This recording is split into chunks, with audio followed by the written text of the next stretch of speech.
Bonsoir à tous et à toutes. Écoutez, bienvenue pour cette première conférence débat du crash de l'année 2018 avec un invité qui n'en est pas vraiment un. Il habite la maison. Et un autre, Michel Feher, que beaucoup d'entre vous ne connaissent pas et que je me fais un plaisir particulier de présenter ce soir pour cette discussion. Alors pour jouer le rôle des présentations et pour ceux qui regardent la discussion en streaming et pour ceux qui ne seraient pas de la maison ce soir, je vais quand même tenter une petite présentation de Rony, mais très courte, pour vous dire simplement deux choses. Que Rony n'est pas fondateur ni cofondateur de Médecins sans frontières, qu'il a été président de Médecins sans frontières et qu'il en est toujours salarié en tant que directeur d'études au sein du crash, à côté notamment. Qu'il est là ce soir pour discuter avec Michel et avec vous de ce livre, donc Guerre humanitaire, mensonges et intox, paru tout récemment donc, aux éditions textuelles, qui est un essai, une réflexion personnelle sur la guerre et en particulier donc, la guerre humanitaire, et tentative pour lui de démonter les mécanismes à l'œuvre, notamment dans les médias, pour justifier ses interventions militaires. Donc il présentera le livre beaucoup mieux que ce que je ne pourrais faire là. On va lui laisser 20-25 minutes pour le faire. Et Michel Feher, donc immédiatement à ma gauche, aura la tâche difficile de discuter et commenter de ce livre avec Rony. Alors Michel est philosophe. C'est pas la première fois que tous les deux se rencontrent, ni même qu'ils discutent de la question des interventions internationales ensemble. Michel a été une cheville ouvrière d'un magazine, d'une revue remarquable qui s'appelle Vacarme, au sein de laquelle Rony a publié deux entretiens, dont un avec Michel, consacré notamment au conflit au Darfour en 2006, dans le cadre d'un numéro spécial de cette revue consacré à la politique non gouvernementale. Michel est un philosophe multicarte, il s'est intéressé à la fois à l'interventionnisme international. Il a publié en 2000 un livre consacré aux rapports de force internationaux post-guerre froide, que je vous invite à lire. Et puis il s'est éloigné un peu de ces thématiques ces dernières années pour travailler notamment sur la question migratoire, établissant un collectif qui s'appelle Cette France-là, au sein duquel j'ai eu le plaisir moi-même de travailler. Et plus récemment, il a publié un essai à la découverte qui s'appelle Le temps des investis, essai sur la nouvelle question sociale, qui offre une réflexion sur les rapports sociaux contemporains et l'économie néolibérale. Voilà, donc sur ce, je vais laisser la parole à Rony, et puis je vous souhaite une bonne conférence. Merci.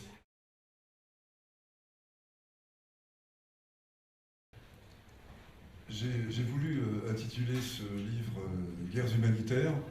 C'est l'éditeur qui a rajouté mensonges et intox avec mon accord, parce que ça complétait tout de même utilement le titre. Guerres humanitaires, ça peut supposer une adhésion. Mais justement, je voudrais commencer par là dans la présentation. Pour nombre d'entre nous, je l'ai remarqué dans de nombreuses discussions, les mots guerre et humanitaire sont difficiles à articuler. Une guerre humanitaire semble être une contradiction dans les termes. Parce que l'humanitaire, c'est fait pour protéger la vie et que la guerre a un autre objectif, évidemment, en tout cas d'autres moyens. Donc cette contradiction peut sembler absolument insurmontable. Or, si on prend un peu de distance, elle ne l'est pas. D'une part parce que il y a eu à plusieurs occasions dans l'histoire quarantenaire de MSF des appels aux armes, le dernier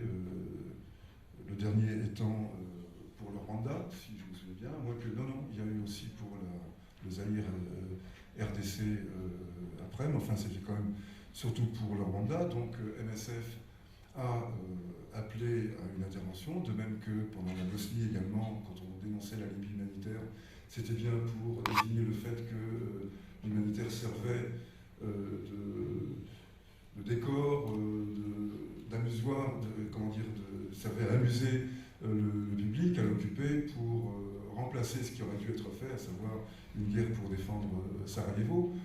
Donc une organisation humanitaire qui appelle à la guerre au nom de la préservation de la vie, c'est bien qu'elle se met dans une situation de guerre humanitaire. Et après tout, si on prend encore un petit peu plus de recul, on voit que dans l'histoire, la notion de guerre humanitaire est apparue avec les guerres impériales, les guerres coloniales, sous le titre de intervention d'humanité.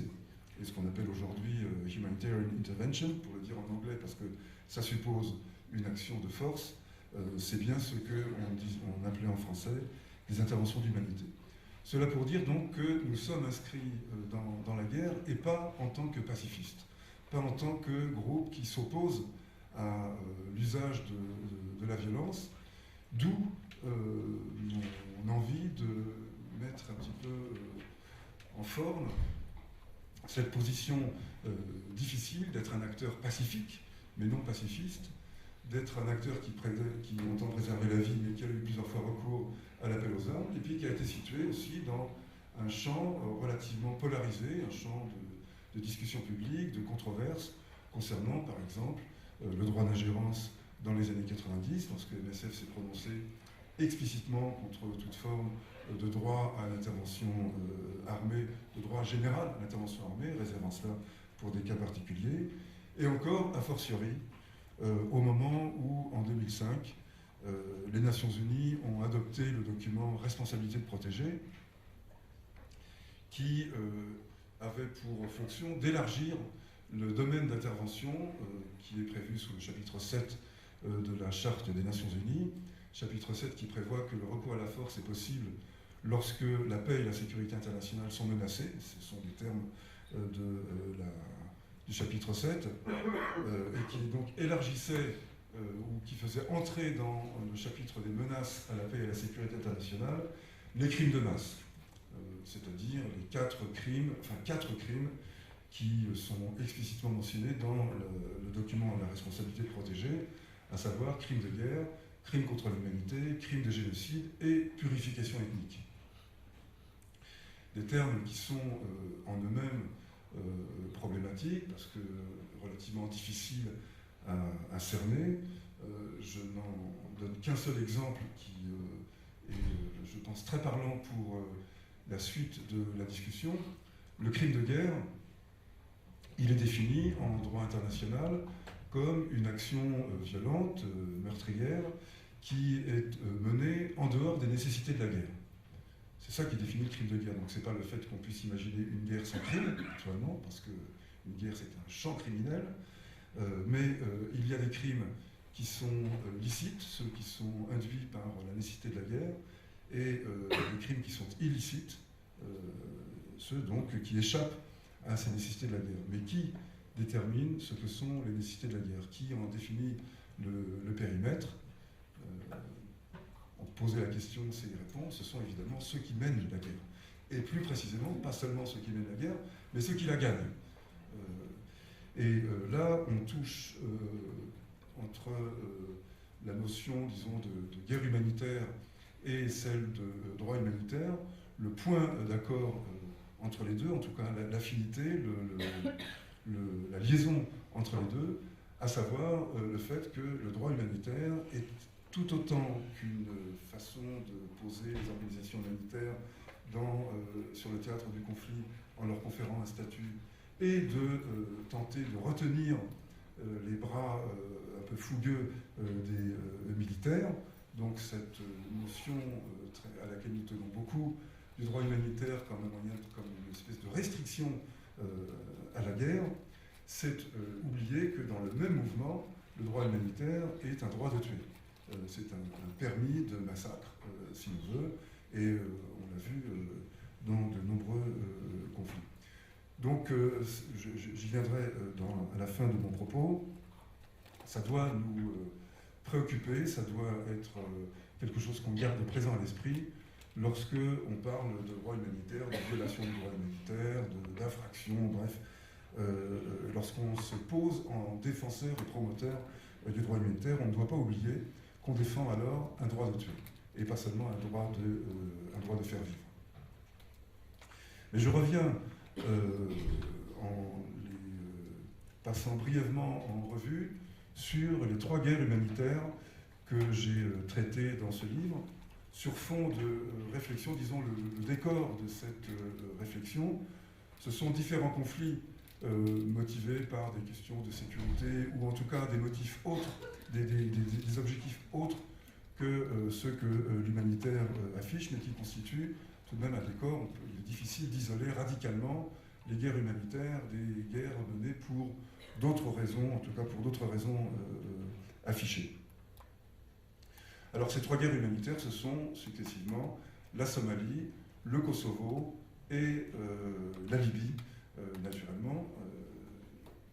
Avec Michel, nous avions eu, c'était notre dernier débat public qui s'est déroulé ici même, une discussion au moment où la guerre de Libye commençait là-dessus, puisque j'en étais un opposant public. Mais commençons... pardon, et avant d'entrer tout de suite dans la Somalie, je voudrais aussi préciser ce que j'entends par guerre humanitaire, que j'utilise sans guillemets, parce que j'accepte l'appellation qui leur a été donnée d'une manière générale. Donc ces 3 guerres humanitaires ont été labellisées en tant que telles par la presse, l'opinion, et c'est comme ça que je les ai aussi sélectionnées. Mais si elles l'ont été, ça n'était pas par caprice, c'était parce que les 3 se plaçaient sous les auspices du sauvetage. Sauvetage d'une population en proie à la famine et aux bandes armées en Somalie, sauvetage d'une population menacée de massacre au Kosovo, et sauvetage à nouveau d'une population menacée de massacre en Libye. Et il se trouve que dans ces trois situations, les motifs invoqués ont été largement ou totalement fabriqués, et que c'est la raison pour laquelle le mot mensonge et les mots mensonge et intox figurent en dessous. Mais là où elle se relie aussi avec un ensemble plus large, c'est, comme je disais, avec la responsabilité de protéger, qui fait appel à une notion très ancienne, qui est la notion de guerre juste, dont je raconte assez brièvement l'histoire dans ce petit livre, et que je ne vais pas développer, mais simplement décrire dans ces critères. La guerre juste, c'est la guerre qui répond aux 5-6 critères suivants. Je dis 5 ou 6, non pas parce que je ne sais pas les compter, mais parce qu'il y en a un que j'ai mis à l'écart, mais que je vais quand même mentionner. Les 5 critères de la guerre juste, ce sont une autorité légitime, une cause juste, l'usage de moyens proportionnés, le recours à la force, la force comme ultime recours, et enfin des chances raisonnables de succès. Ça, ce sont les 5 critères qui nous paraissent les plus importants, et dont j'extrais 2 qui nous paraissent encore plus importants.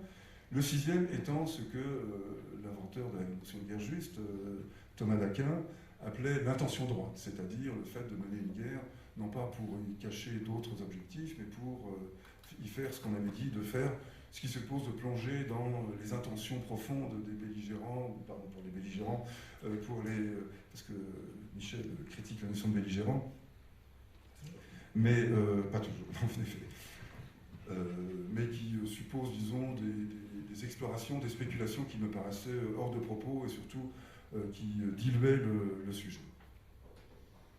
Et donc, la responsabilité de protéger reprend à son compte les critères de la guerre juste, qui me paraît en soi quelque chose de particulièrement intéressant, même si l'autorité légitime n'est plus le pape ou le roi, mais le Conseil de sécurité, même si la cause juste n'est pas la défense de la chrétienté, mais le sauvetage d'une population en danger, et ainsi de suite. On voit que les termes ont été stables pendant 7 siècles, puisque la notion de guerre juste date du XIIIe siècle, donc stable pendant une très longue durée, même si le contenu de ces critères a évolué et doit être placé dans le contexte actuel. Mais cette stabilité elle-même me semblait être intéressante, parce que ça montre quand même la force, la puissance de ces critères.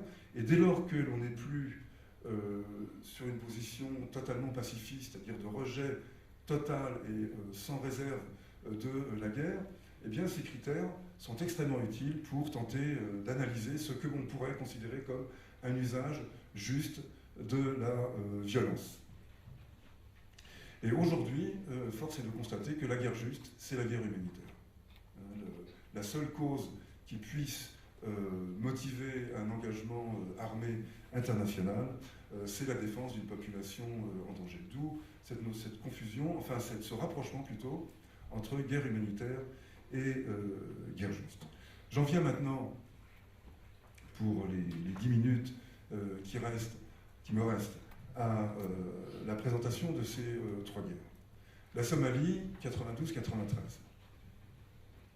Au moment de la famine en Somalie qui commence au début 92, MSF avait joué un rôle important aux côtés du CICR et de World Vision. Ça n'est pas tous les jours qu'on s'acoquine avec World Vision, mais là, ça avait été le cas, pour mener une campagne auprès des donateurs, c'est-à-dire essentiellement la Commission européenne, comme on l'appelait encore à l'époque, et les États-Unis, les principaux donateurs d'aide alimentaire, pour qu'une opération de fourniture de vivres à grande échelle, qui soit à la fois répétitive, régulière et de grand volume, soit menée de façon à diminuer le prix des denrées, à rendre les pillages de convois ou d'entrepôts de vivres moins intéressants, et donc à apaiser une situation qui était violente, à la fois parce qu'il y avait une bagarre pour le pouvoir, naturellement, une guerre pour le pouvoir, ça c'était une réalité, mais cette guerre était encore amplifiée par la guerre pour des ressources rares. Et il s'agissait de lutter contre la rareté de ces ressources pour faire diminuer le niveau de violence. C'est ce que nous nous sommes employés à faire de manière très active, et c'est cette tentative qui a été, à mon avis, je m'en suis plus ou moins aperçu sur le moment, mais c'est surtout avec le recul que ça m'est paru clair, parce qu'il y avait un autre projet pour les Nations Unies. Boutros Ghali, à l'époque premier secrétaire général des Nations Unies de l'après-guerre froide, avait pour objectif de donner ou de redonner au Conseil de sécurité des moyens d'intervention de manière à intervenir sur les crises et à les contenir. Et pour cela, il fallait un banc d'essai. Si on se dirait pour son grand malheur, la Somalie a, je pense, été le laboratoire de cette tentative du secrétaire général de redonner aux Nations Unies une force militaire d'intervention au-delà.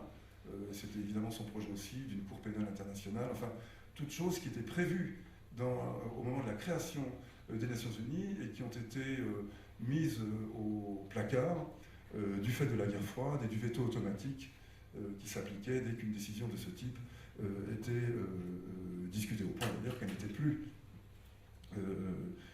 discutée du tout. Donc on voit que les objectifs de Boutros Ghali, secrétaire général donc, de l'époque, étaient en eux-mêmes tout à fait louables. L'ambition de Boutros Ghali était certes très grande, il voulait être le premier secrétaire général qui redonnait ses lettres de noblesse aux Nations Unies, mais après tout c'était une ambition au service d'un objectif qu'on peut considérer comme totalement, parfaitement défendable. Il n'y avait pas de coup tordu là-dedans. Ou si coup tordu il y avait, c'était dans le sabotage plus ou moins passif, je n'entre pas dans le détail, de tout ce qui était de l'ordre de la négociation ou de la volonté de faire parvenir des vivres, en rabattant l'intervention des Nations Unies sur son côté maintien de l'ordre, sécuritaire, disons, le côté policier, avec l'envoi de casques bleus.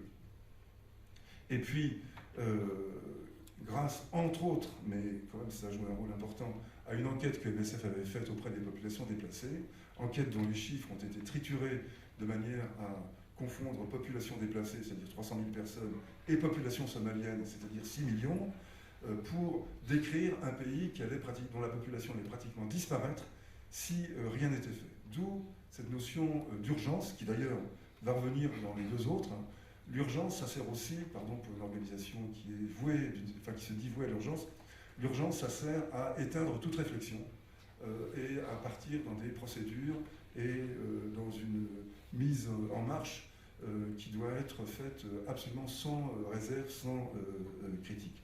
C'est ce qui s'est passé en octobre-novembre 1992, quand Boutros Ghali a annoncé qu'une génération entière était en train de périr en Somalie, reprenant une formule qui était dans notre rapport d'enquête sur la famine dans les populations déplacées, et en la généralisant à l'ensemble du pays. Et il a proposé aux Américains d'intervenir, et on se connaît la suite, débarquement à grand spectacle le 8 décembre 1992 à Mogadiscio, avec comme point d'orgue la première livraison de vivres dans un entrepôt aux alentours de Mogadiscio, livraison qui concernait 20 tonnes de vivres. C'est pas ici qu'il faut rappeler que 20 tonnes de vivres, c'est un paquet de cacahuètes à l'échelle où on se situe, entouré d'une escouade de rangers, de GIs, de marines surarmés, survitaminés, et d'une armée de journalistes qui saluaient le progrès de la communauté internationale qui enfin se portait au secours d'une population meurtrie, victime. Ce que très peu ont dit, à vrai dire un seul journal l'a dit, il faut lui rendre hommage, c'est Libération, sous la plume de Stephen Smith, mais ils en ont fait leur une quand même ce jour-là. Le même jour, alors que le monde entier fixait ses objectifs de caméra sur cet geste héroïque de la livraison surarmée de vivres, le CICR débarquait 400 tonnes de vivres, comme il le faisait chaque semaine.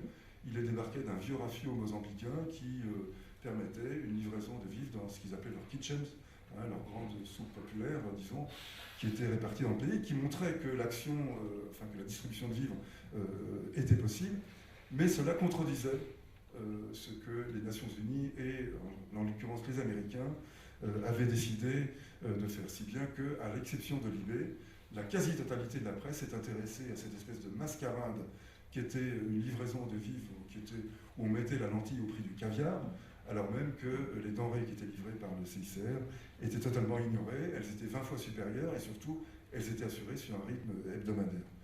On voit là une concentration, d'effet de concentration du mensonge qui est remarquable. Et parti sous de tels auspices, l'intervention s'inaugurait mal. Je n'insiste pas sur la suite, ça a été le fiasco sanglant. Le retrait des derniers GIs en mars 1994, c'est-à-dire quelques jours seulement avant le début du génocide au Rwanda, ce qui a notamment entraîné la position extrêmement rigide de Clinton qui refusait qu'on appelle un génocide, parce qu'il n'était pas question qu'un boy remette le pied en Afrique avant longtemps. 25 ans se sont passés et on est dans une autre situation aujourd'hui. Il y a des boys en Afrique, et même plusieurs milliers, mais pour d'autres tâches. Donc là, premier énorme mensonge, l'humanitaire ne sert pas à couvrir la guerre, mais d'abord le mensonge. On fonctionne sur un registre totalement émotionnel, des enfants meurent, il faut les défendre contre les hordes qui veulent les affamer plus encore. Deuxième guerre humanitaire, j'accélère le pas, le Kosovo, guerre dont on peut dire qu'elle pouvait être motivée par le fait d'installer un régime non fasciste dans le périmètre européen. En tout cas, personnellement, j'avais soutenu cette guerre ou cette intervention armée dans ce but-là, mais qui s'est construite autour d'énormes mensonges, le plan fer à cheval par exemple, qui était donc ce supposé plan génocidaire mis en route par les milices serbes au Kosovo et qui devait enserrer, comme l'indique l'image du fer à cheval, qui devait enserrer la population kosovare et littéralement l'étouffer. Le but n'était pas de sauver la population kosovare qui n'était pas vraiment menacée d'extermination, mais était d'installer une base de l'OTAN. En tout cas, c'est mon hypothèse. C'était mon hypothèse à l'époque et ça le reste. Je ne crois pas qu'il y ait eu de démenti flagrant, mais enfin c'est une spéculation, donc c'est tout à fait discutable. En tout cas, c'était une guerre de sauvetage, et présentée comme de sauvetage, pardon. Quand je dis guerre de sauvetage, c'est entre guillemets.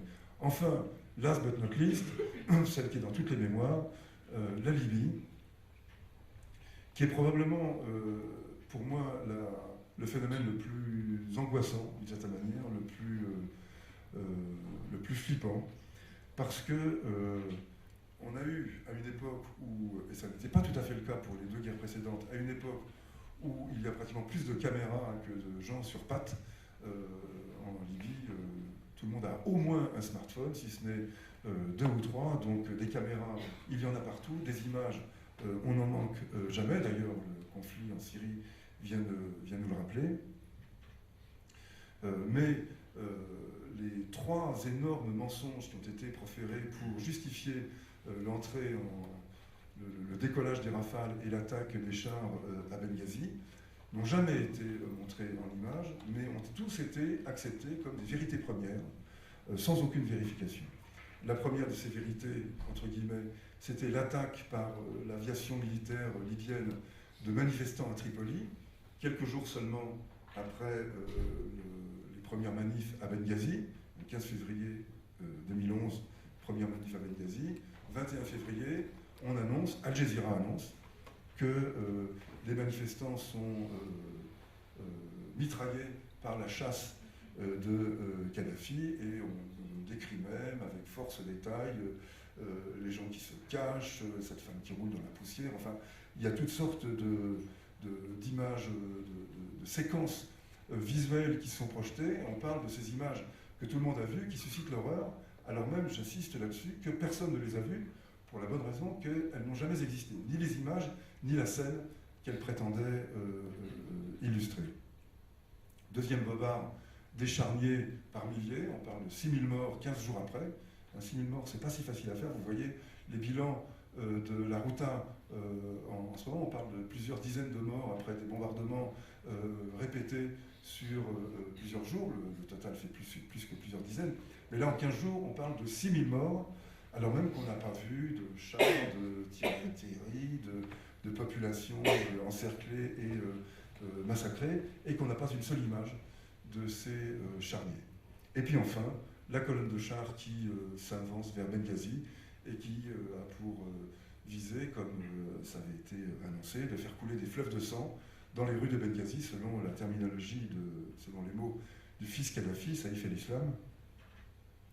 Et sa rhétorique de guerre a été prise comme une preuve de l'existence de cette guerre, et cette colonne de chars qui avançait sur à peu près 1000 km dans un terrain totalement aride et désertique n'a été photographiée par personne, alors même que c'était probablement l'endroit le plus surveillé de la planète, en tout cas à ce moment-là.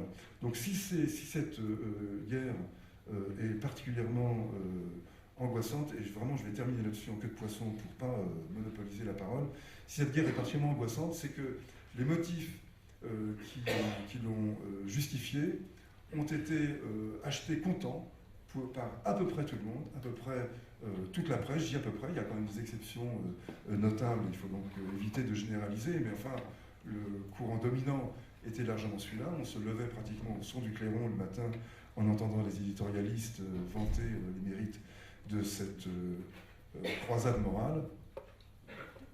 Et il était extrêmement difficile de faire entendre une voix dissidente à l'époque. Et la Libye a été, sinon la première, du moins l'une des tout premières, et en tout cas la plus importante, des entreprises militaires conduites sous les auspices de la responsabilité de protéger.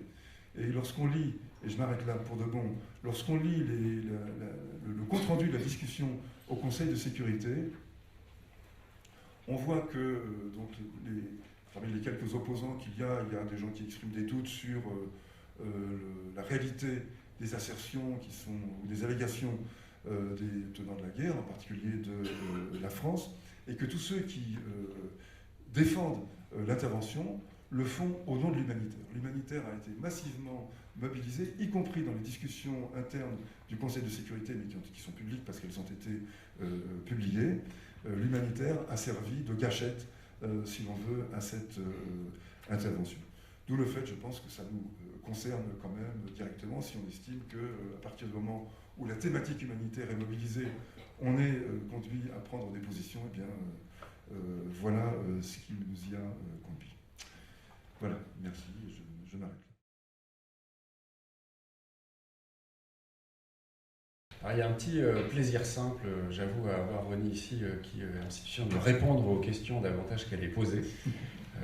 Ça nous change un peu et un plaisir redoublé à l'idée d'avoir Michel ici pour contribuer à la discussion. Alors, Michel, en 2000, tu publiais un livre qui s'appelait Powerless by Design. Comme il aura échappé à personne, 2000, c'est avant 2001. Et 2001 signe ce qu'on peut constater être un renouveau des interventions internationales. Et en 2000, Michel fait le constat de l'hypocrisie, en tout cas il me semble, de ce que les États occidentaux s'autodéfinissent comme étant la politique de la communauté internationale de régler un certain nombre de problèmes du monde. En constatant que cette ambition, dans les faits, elle est pas délivrée. En la regrettant, il me semble, en tout cas partiellement. Et donc ce livre se fait, tu me corrigeras si tu veux, le plaidoyer d'un interventionnisme mesuré. Et donc j'aimerais commencer la discussion avec toi et peut-être te permettre aussi de rebondir sur ce que Rony disait, en te demandant ce qu'il reste aujourd'hui de cette réflexion issue de la décennie 90 au regard de la situation internationale de 2018. Merci. Merci de cette invitation. Je suis ravi d'être là. Je crois que Michael m'a invité non seulement parce qu'on est amis, et Rony aussi, mais aussi parce que j'avais commencé mes relations avec MSF en écrivant un article sur MSF en général et sur Rony en particulier, qui avait fait que j'étais venu ici participer à un ou deux séminaires, mais surtout parce que suite à ça, il y a eu d'une part l'entretien que j'avais fait avec Rony au moment du Darfour, suivi du débat qu'on avait eu au moment de la Libye, et comme ces débats avaient été assez animés, donc je pense que Michael m'avait invité pour que ça continue à être tendu. Donc j'étais très angoissé en lisant le livre, parce qu'à mesure que je lisais le livre, j'avais de moins en moins de désaccords, autant que j'avais l'impression que je serais totalement incapable de remplir la mission qui m'était impartie, mais quand même, je vais me forcer, parce que là, je suis là pour ça. Donc, pour répondre, oui, après avoir lu le livre, j'avais quand même trouvé 4 points de discussion avec Rony, et notamment celui que Michael soulève. Donc, je ne comptais pas le faire dans cet ordre-là, mais puisque tu me lances là-dessus, je vais partir de ce côté-là. Oui, donc les remarques que je voulais faire étaient les suivantes. Je les donne en titre pour commencer, ou en table des matières, si vous voulez. Il y a d'abord un point un petit peu technique, qui est moins une objection qu'une réflexion sur la genèse de cette responsabilité de protéger. Ça c'est une chose. La deuxième, ce serait un retour sur mon travail sur MSF et sur Rony, et le rapport entre la perspective que j'avais sur MSF à ce moment-là et les légères différences que je vois dans le livre. Et la troisième, et je vais commencer par ça, c'est donc sur cette question d'historicité. Je dirais que probablement je ne sais pas si c'est une divergence, mais légère, oui, divergence, disons, avec le livre, c'est que j'ai l'impression que le livre présente des années 90 à maintenant une espèce de néoconservatisme rampant comme étant le discours général de la communauté internationale, ou en tout cas des chefs autodéclarés de cette communauté internationale, depuis la Somalie jusqu'à la Libye, en passant par le Kosovo, en passant par les guerres bushiennes en Afghanistan et en Irak, et en allant jusqu'à la Libye. Je n'ai aucun désaccord avec les descriptions que Rony fait, ni de la Somalie, ni du Kosovo, ni de la Libye, même si ce n'était pas forcément le cas au moment où ça se déclenchait. Mais il me semble qu'il y a une historicité des narrations et des discours qui quand même est plus complexe. C'est-à-dire qu'on n'a pas une linéarité, une progression linéaire de l'interventionnisme comme étant, et l'interventionnisme fondé sur l'humanitaire, comme étant le discours dominant et presque intangible de la communauté internationale depuis la Somalie jusqu'à aujourd'hui. En effet, d'abord, commençons avec la fin de la guerre froide. Le premier discours de communauté internationale après la guerre froide, c'est celui qui est produit, parce que c'est des discours qui sont toujours des discours qui se veulent intemporels, ou en tout cas transhistoriques, et fondés sur des principes intangibles, mais qui sont évidemment toujours des discours ad hoc, construits pour légitimer une politique qu'on est en train de mener ou qu'on est sur le point de mener. Et donc le premier récit qui est donné, ce sera le récit de Bush père au moment de l'intervention au Koweït.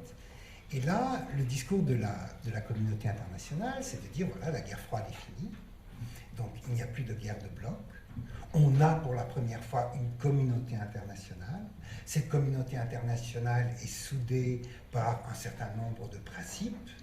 On ne parle pas encore énormément des droits de l'homme, parce que quand même l'administration républicaine ne pousse pas trop loin de ce côté-là, ou en tout cas à l'époque. Mais néanmoins, il y a bien sûr la souveraineté nationale, donc c'est pas bien d'envahir un autre pays. Il y a le droit international d'une certaine manière qui doit être respecté. Et là, on a un directoire à peu près uni de la communauté internationale, même si dirigé par les États-Unis et ses alliés européens, et qui va assurer le triomphe, qui va assurer en tout cas le respect de ce droit international. Or, qu'est-ce qui menace le droit international aujourd'hui? Ce n'est plus un bloc communiste puisqu'il n'existe plus. Ce qui le menace, ce sont des États voyous. Il y a des États voyous qui ne respectent pas le droit international, et par excellence, l'Irak qui vient d'envahir le Koweït est le type même de l'État voyou. Donc, dans un premier temps, le tout premier discours qui est produit est un discours légaliste, fondé sur le droit international, s'appuyant essentiellement sur la souveraineté nationale qu'il s'agit de respecter et que l'Irak n'a pas respecté en envahissant le Koweït. On pourrait faire remarquer que jadis, l'Irak avait déjà envahi l'Iran avec le soutien des Occidentaux et des États-Unis et que ça n'avait embêté personne. Enfin, on était encore dans un moment de guerre froide à ce moment-là, donc c'était autre chose. Le deuxième discours qui va être produit, effectivement, c'est là où on a une espèce d'ébauche d'interventionnisme humanitaire, et un peu plus qu'une ébauche, c'est ce que Ronnie vient de décrire avec la Somalie. Où là, effectivement, on pousse le bouchon. Vous avez aimé l'intervention au nom du droit international au Koweït. Vous aimerez peut-être encore plus, parce que s'y ajoute une dose d'humanité avec l'humanitaire, l'intervention en Somalie, où là il ne s'agit même plus de combattre un État voyou, mais de combattre ce danger ultime d'anarchie qu'est l'État failli. Et l'État failli avec les crises humanitaires qu'il produit. Et donc effectivement, on est là pour intervenir, mais on n'intervient pas tellement contre, on intervient pour une population qu'il s'agit de sauver de la famine, et déjà, ce qui est en train de monter, est déjà des clans, comme tu le dis très bien dans le livre, c'est-à-dire que ce qui se passe quand l'État est failli, eh ben, se substitue à l'État des clans, on revient à un État primitif, on a soudain une autre vision du monde qui commence à se développer, qui n'est plus une vision du monde fondée sur l'opposition entre le monde libre et le totalitarisme communiste, mais on a une vision du monde qui est plutôt verticale, d'une certaine façon, et qui va de la sauvagerie à la civilisation. Et la civilisation, c'est un état de droit qui respecte le droit international, et quand l'État s'effondre, eh bien, on a une remontée de la sauvagerie, une remontée des solidarités claniques, on dirait plus tard le communautarisme qui revient, et par conséquent, ça entraîne des terribles violences, et donc il faut, quand l'État local ne peut pas le faire, que la communauté internationale intervienne pour introduire l'État. Bien. Donc ça, c'est la justification somalienne. Mais, comme Ronnie le dit, c'est non seulement le Rwanda qui va démarrer au moment où la Somalie déjà est en train de péricliter, enfin l'intervention somalienne est en train de péricliter, mais c'est surtout la guerre en Bosnie. Et là, la guerre en Bosnie, vu que déjà Clinton veut s'extirper de la Somalie, puisque comme tu le dis aussi dans ton livre, la Somalie, c'est le cadeau empoisonné que Bush fait à Clinton, puisque l'intervention a lieu en décembre 92, alors qu'il vient d'être battu à l'élection, et donc il laisse le bébé à Clinton.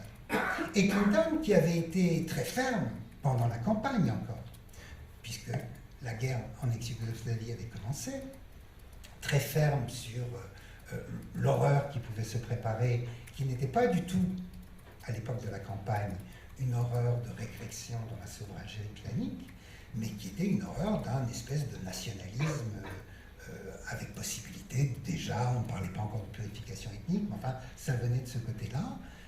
Vers 91-92, on commence à en parler. Et donc, dans sa campagne, Clinton était très ferme sur le fait qu'il fallait empêcher cette espèce de nationalisme ethnique de prendre le pouvoir et en tout cas de commettre les exactions qu'il allait commettre en ex-Yougoslavie. Or, dès qu'il arrive au pouvoir, et du fait du quagmire, du bourbier somalien, il n'est plus question de continuer de ce côté-là.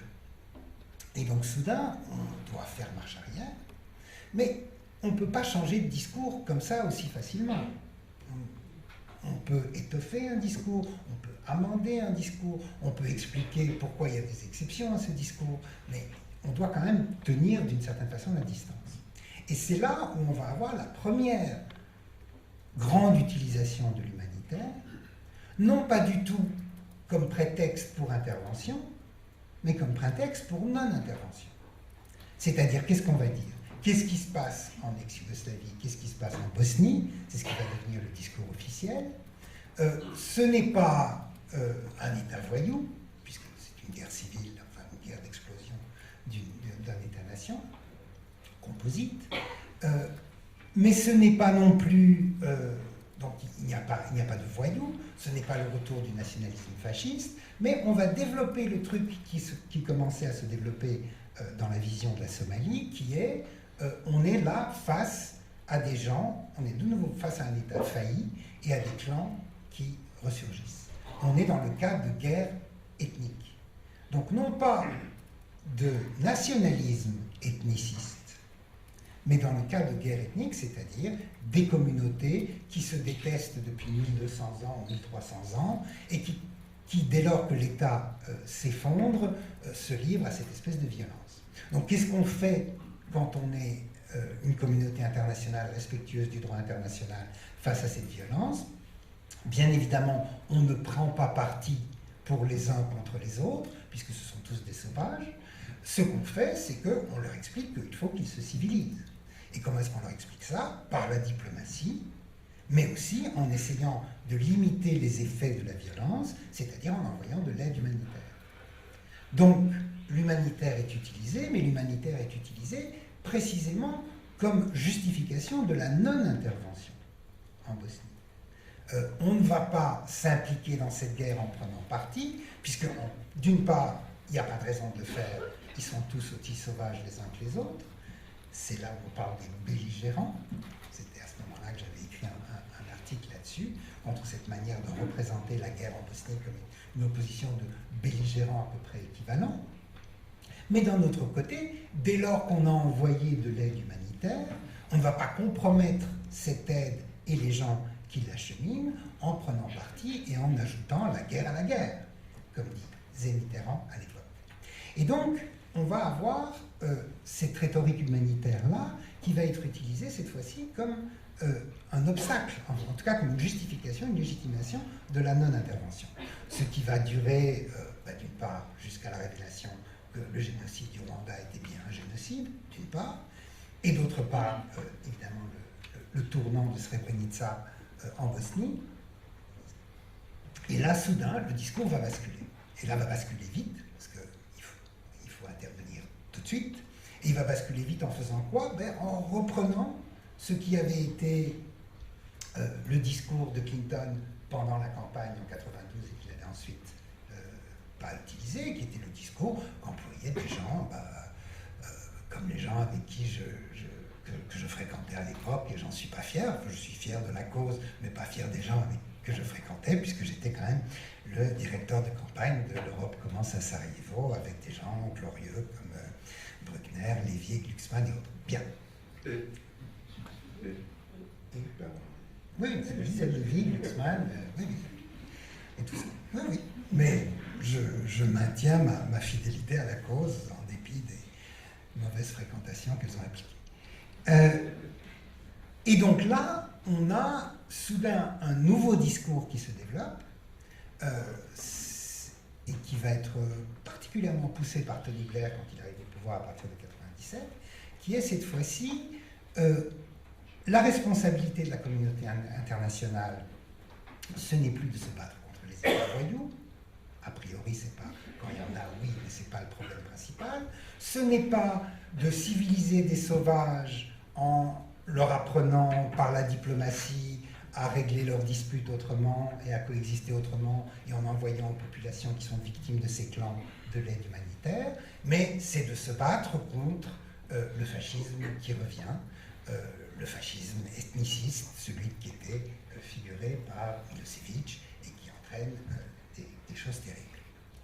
Alors, ce discours-là, il va être ad hoc et va tenir en 1995. Enfin, on ne veut pas le pousser très loin.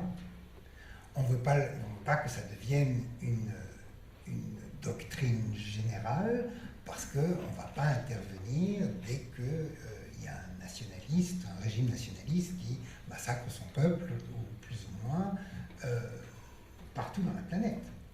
Surtout que le prochain candidat qui va quand même ressembler à ce modèle type, ça va être un candidat contre lequel il n'y a absolument pas question d'intervenir de quelque manière que ce soit, et qui est la Russie en Tchétchénie. Et la Russie en Tchétchénie, on ne va pas envoyer des troupes pour empêcher les Russes d'écraser la Tchétchénie. C'est pour ça que moi j'ai une légère divergence avec cette idée que depuis longtemps déjà, on voulait en finir avec Milosevic, qui était donc resté au pouvoir en Serbie, et qui voulait conserver la mainmise sur le Kosovo. Et le Kosovo avait été, comme tu dis très bien dans ton livre, exclu des accords de Dayton, ce qui veut dire que la situation continuait de pourrir là. Mais je pense que si on avait laissé la situation pourrir là, c'était pas parce qu'on se disait il viendra un moment où elle va pourrir tellement qu'on va pouvoir intervenir, mais c'était l'idée que quand même on était content et fier d'être intervenu pour la défense de la démocratie et des droits de l'homme en Bosnie, mais qu'il ne fallait quand même pas que ça se répète trop souvent, et que par conséquent, on visait plutôt, on gageait plutôt l'idée que Milosevic, ayant perdu son grand projet d'une Serbie dominante dans la région, allait petit à petit ou bien devenir plus raisonnable, ou bien devoir céder le pouvoir. Quand on a vu que c'était pas ça, et quand on a vu en plus que les Kosovars, eux, poussés, d'abord par Rugova, et puis par des gens moins recommandables qui étaient l'UCK, moins recommandables, mais quand même certainement nettement moins recommandables, mais plus menaçants pour Milosevic dans la mesure où il n'était pas dans la non-violence. Là, il me semble que le basculement s'est fait et qu'on s'est dit, bon, ben, il va falloir refaire le coup de la Bosnie. C'est au fond relativement plus facile et moins risqué au Kosovo vu les conditions. En plus, Milosevic là est à bout de souffle. Le seul problème, c'est qu'il ne faudrait pas que les Russes s'emmerdent en prenant trop parti pour lui. Mais bon, la décision a été prise. Et effectivement, une fois qu'elle est prise, alors on utilise les méthodes qu'on utilise d'habitude, l'invention du fer à cheval, etc. Et je dois d'ailleurs confesser que dans mon plaidoyer interventionniste de mon livre de 2000, je prends le fer à cheval comme étant une réalité à l'époque, en 2000. J'avais des excuses, c'était juste après. Mais bon, c'est le Kosovo. Il y aura un dernier moment comme ça qui sera Timor, qui sera aussi une intervention sur ce discours-là, qui sera ce discours d'une responsabilité démocratique d'intervenir. Et puis, il va se passer autre chose. Je ne vais pas être trop long, mais enfin, il va se passer autre chose, qui est l'appropriation de ce discours par les néoconservateurs. Ces mêmes néoconservateurs qui n'avaient pas été particulièrement sanguins à l'époque de la Bosnie, qui avaient soutenu le Kosovo, certes, mais enfin, ils n'en avaient pas fait leur cause. Mais à partir du moment où, suite au 11 septembre, on lance la guerre en Afghanistan et surtout on prépare la guerre en Irak, eh bien, les néoconservateurs, qui ne sont pas toute l'administration Bush, parce que le fond de l'administration Bush, c'est quand même Dick Cheney, qui n'est pas un néoconservateur, qui est un nationalisme classique, dont l'objectif principal n'est même pas la guerre, mais est de renforcer, de quelque manière que ce soit, et la guerre est un bon moyen pour ça, le privilège de l'exécutif. Et, évidemment, la puissance américaine au Moyen-Orient et partout là où il y a des matières premières à consolider et à prendre. Mais ceux qui vont s'occuper de l'accompagnement idéologique des guerres en Afghanistan et en Irak, ce sont les néoconservateurs. Et les néoconservateurs vont le faire sur le mode, vous avez aimé l'intervention en Bosnie, vous étiez soulagé qu'après toutes ces années, finalement on fasse quelque chose. Vous avez été honteux du fait qu'on n'ait pas intervenu au Rwanda. Vous avez approuvé le Kosovo. Pourquoi n'approuverez-vous pas l'Afghanistan et l'Irak? Après tout, regardez les talibans, ils n'ont pas une meilleure gueule que Milosevic. Saddam, c'est encore pire. Regardez ce qu'il a fait aux Kurdes et ce qu'il a fait aux chiites dans les années précédentes. Donc pourquoi n'aimeriez-vous pas aussi cette intervention? Et donc, les néoconservateurs vont pousser ce discours, et vont pousser ce discours jusqu'au moment où les guerres bushiennes vont perdre leur popularité en Occident.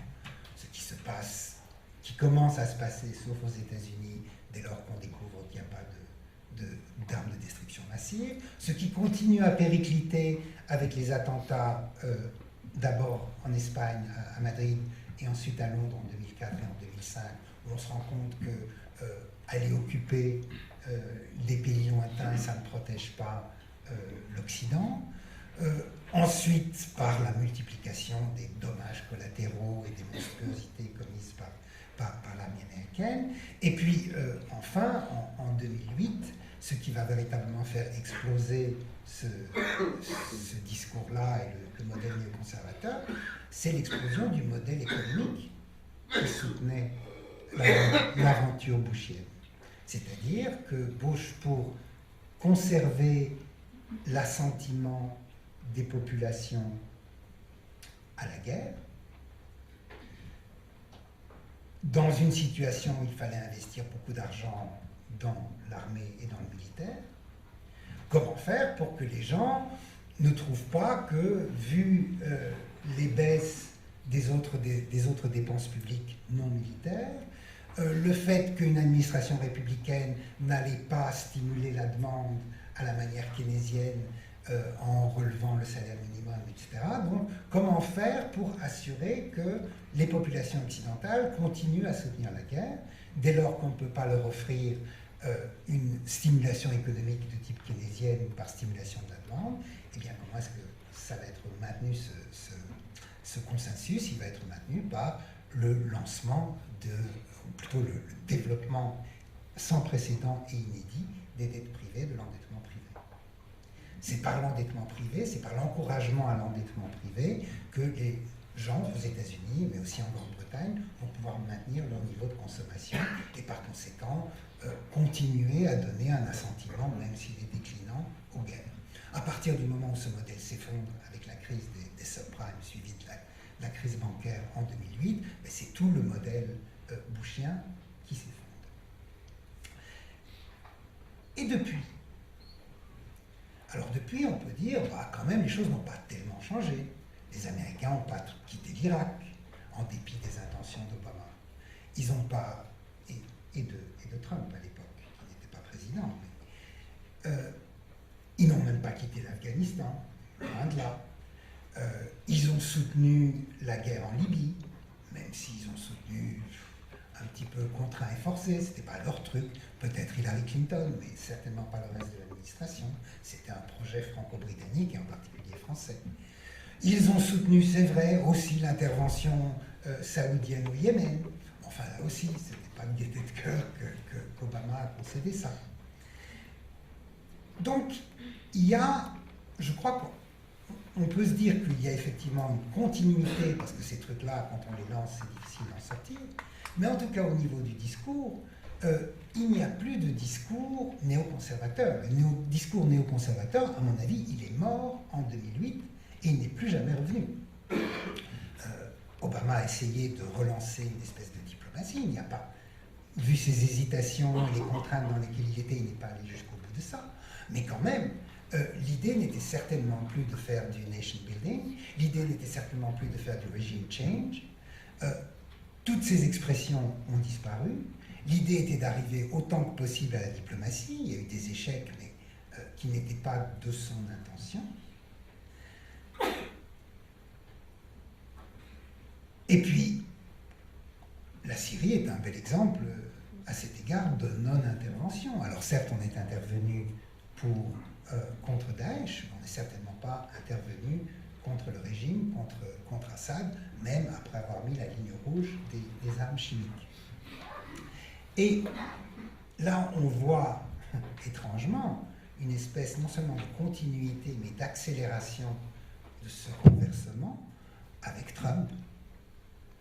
Trump, certes, là aussi, les choses sont compliquées par, une espèce de viscosité des engagements précédents, mais la plateforme électorale de Trump, c'est le contraire du néoconservatisme.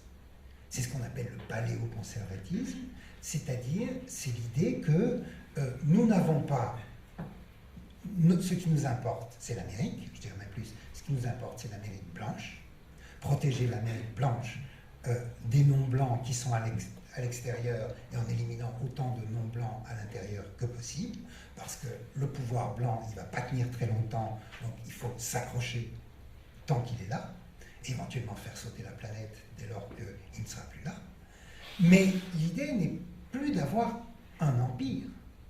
L'idée impériale, l'idée d'une conquête, et surtout une conquête au nom de la démocratie, rien n'est plus étranger à la perspective d'un Bush, d'un Bannon, de tous les gens de son administration. C'est pas vrai des républicains, de l'ensemble du parti républicain. McCain, par exemple, et les gens autour de lui, demeurent des néoconservateurs, mais c'est pas eux qui sont au pouvoir aujourd'hui. Et ça se voit très bien du côté de la Syrie en particulier. Alors on dira, mais oui, mais enfin il a bombardé un aéroport en prévenant les Russes à l'avance, en faisant en sorte que les Russes préviennent les Syriens pour qu'il n'y ait pratiquement plus personne sur l'aéroport au moment où on bombarde, et il le fait essentiellement pour donner des gages, pour qu'on ne puisse pas dire qu'il est la poupée dans les mains de Poutine. Mais manifestement, on n'est plus dans une ère néoconservatrice. Donc voilà, ça c'est, en tout cas, si j'ai encore une minute. Donc du coup, la question qui se pose, c'est, il me semblait, ayant travaillé sur MSF, que l'idée d'MSF, en tout cas à partir du moment où, et en particulier dans le travail de Rony, c'était l'idée de sortir de ce qui était le modèle Kouchner, c'est-à-dire de sortir de l'idée du témoin universel.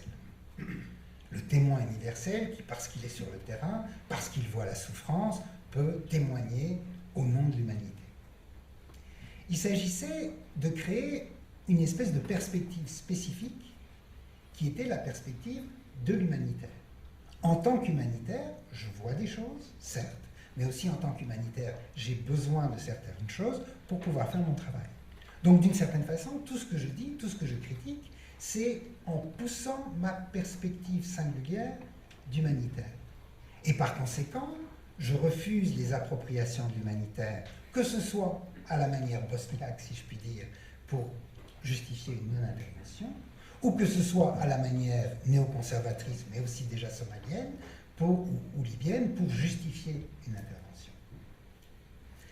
Mais il me semble que cette position des contraintes particulières, des objectifs particuliers, des nécessités particulières de l'humanitaire change.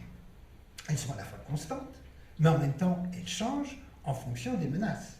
Et les menaces ne sont pas les mêmes lorsqu'on s'approprie l'humanitaire pour justifier une non-intervention, quand les gouvernements s'approprient l'humanitaire pour justifier une non-intervention, ou quand ils s'approprient l'humanitaire pour justifier une intervention. Donc il me semble qu'il s'agit, c'est pour ça que j'avais appelé mon premier article sur MSF « Constance déroutante », il s'agit effectivement d'être constant, mais c'est une constance qui a l'air de changer à mesure que le monde autour d'elle, et que surtout les récits du monde autour d'elle, changent. Or, c'est là, et là je m'arrête, où il me semble que à la fois je suis d'accord à chaque page avec ce que tu dis, mais il me semble que l'image que tu donnes, qui est une espèce de progression, de crescendo, allant de la Somalie jusqu'à la Libye, avec une espèce de néoconservatisme rampant comme discours dominant, d'abord ça me semble une simplification, ça fait manquer des étapes intermédiaires, mais surtout, et c'est quand même ça qui est fondamental, c'est que je ne suis pas sûr que l'intervention humanitaire est le truc qu'il faut absolument penser dans les années qui viennent, parce que je ne crois pas qu'on aura d'intervention humanitaire sous la houlette de Donald Trump, par exemple. Et donc, de la même manière que les organisations des droits de l'homme ont à repenser leur discours dès lors que, parce qu'une organisation de droits de l'homme, autre chose qu'une organisation humanitaire, une organisation des droits de l'homme, comment est-ce qu'il fonctionne essentiellement? Il fonctionne en pointant le décalage entre ce que les gouvernements prétendent et ce qu'ils font. Et donc, il s'agit de marquer ce décalage, et c'est là-dessus, c'est dans ce coin-là qu'ils interviennent. Dès lors que les gouvernements se mettent à revendiquer ce qu'ils font, qu'est-ce qu'on fait? Et du côté de l'humanitaire, aussi, on va se trouver, je crois, dans une autre configuration qui n'est plus la configuration néoconservatrice. Donc, il me semble que d'une certaine façon, il y a là plutôt une pavane pour une ère en train de s'achever, plutôt qu'une mise en garde sur ce qui nous menace. Ouais.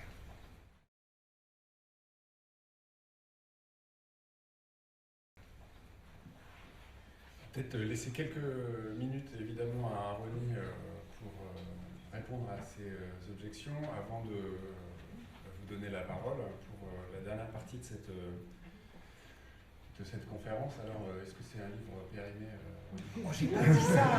Non, mais c'est une question que je me suis posée également.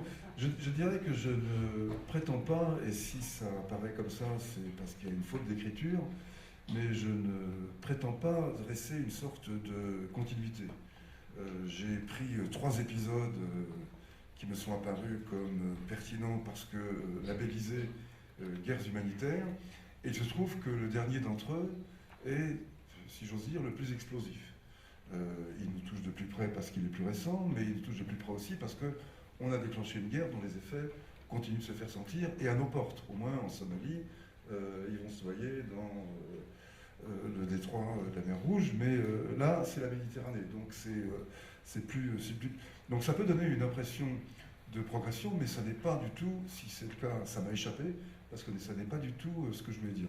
D'ailleurs, je constate, comme toi, que le néoconservatisme a commencé à péricliter sous Obama et pour être enterré sous Trump, je le vois bien. En revanche, on ne peut pas contester qu'il ait gagné avec un temps de retard qui le rend d'autant plus ridicule, mais qu'il ait gagné du terrain en France. On a décrit quand même à de nombreuses reprises, notamment Bertrand Badi a très bien décrit la manière dont le Quai d'Orsay a été en quelque sorte préempté, envahi par une nouvelle génération séduite par le néoconservatisme, parce que donnant au pouvoir des États membres permanents du Conseil de sécurité une nouvelle perspective, de nouvelles frontières, bref, quelque chose de beaucoup plus stimulant que des rôles de diplomates un peu frustrants. Et donc on a bien tout de même des néoconservateurs en France. Alors à la française, avec des petits moyens, avec du bricolage, mais tout de même une forme de néoconservatisme, la preuve par la Libye. Le régime change, il ne pouvait pas être en dehors de l'esprit des intervenants. il était évident que l'intervention en Libye voulait dire la condamnation à mort de Kadhafi, et donc, par nature, le régime change. Donc, ça avait quitté, en effet, les rivages de l'Amérique, mais ça avait abordé ceux de la France. Et moi, je vois d'ailleurs plutôt une coproduction franco-qatari, une coproduction franco-britannique, les Britanniques et les Américains montant dans un train qui était déjà en marche. Alors, pourquoi franco-qatari? Je ne sais pas vraiment, mais on peut avoir quelques hypothèses, parce que qui dit le Qatar dit monceau de dollars, et donc il doit bien y avoir quelque chose de cet ordre-là. Et je termine là-dessus pour dire que, c'est dans ce cadre-là que je parle de la Libye dans mon bouquin, la Libye, c'est notre Irak à nous. Hein, les armes de destruction massive ont eu leur équivalent avec les attaques dont j'ai parlé tout à l'heure, aussi fausses pour ce qu'elles racontaient que les armes de destruction massive. Et la seule différence, elle est de taille, d'ailleurs c'est assez amusant de voir comment elle s'exprime aujourd'hui, la seule différence, c'est que ça n'a pas été suivi d'une occupation. Et je constate que nombre de ceux qui, à l'époque, défendaient, je parle des éditorialistes en particulier, nombre de ceux qui défendaient l'intervention en Libye constatent aujourd'hui l'étendue du désastre, mais continuent de justifier leur intervention du moment en arguant du fait qu'il aurait fallu la suivre d'une invasion de la Libye. Alors on ne parle pas d'invasion, actuellement on parle de state building, on parle de nation building. Des mots qu'on préfère prononcer en anglais, parce qu'en français c'est tellement ridicule qu'on construction d'État, construction de confiance, enfin en anglais ça vous prend un air un peu plus sérieux, un peu plus académique, enfin c'est tout aussi creux. Et ils font mine d'oublier, parce que je suis sûr qu'en fait ils s'en souviennent, que la condition pour l'intervention, la condition notamment énoncée par la Ligue arabe, c'était qu'il n'y aurait pas, selon l'expression célèbre, de boots on the ground. Il n'y aurait pas de soldats qui débarqueraient sur le territoire libyen. Donc il fallait d'emblée concevoir l'action comme une pure intervention hit and run, et qui devait d'ailleurs prendre 3 semaines. C'est dire tout de même la façon, le côté rudimentaire de l'analyse stratégique de nos dirigeants. C'est quand même pas le dernier d'entre eux, c'était Alain Juppé qui parlait de 15 jours à 3 semaines d'intervention et l'affaire serait réglée. Donc il y avait bien l'idée conforme aux néoconservateurs, enfin à l'idée, en tout cas de la façon dont je la comprends moi, que la démocratie existe à l'état natif, là, qu'elle est enserrée dans une gangue qui l'empêche de s'exprimer, que cette gang c'est un dictateur, si on coupe la tête du dictateur, la gang éclate, et telle une fleur qui pousse, la démocratie s'épanouit instantanément. C'est quand même ce schéma, je suis conscient de caricaturer tout de même, mais pas tant que ça. Enfin, disons, je caricature au sens strict, c'est-à-dire je force le trait, mais je ne l'invente pas. Et c'était bien de cela qu'il s'agissait quand on entendait les discours justifiant la guerre en Libye. Donc moi, je ne vois pas de progression. Je vois 3 épisodes que je me garde bien de situer comme dans une sorte de logique où chacun s'enquirait l'un dans l'autre.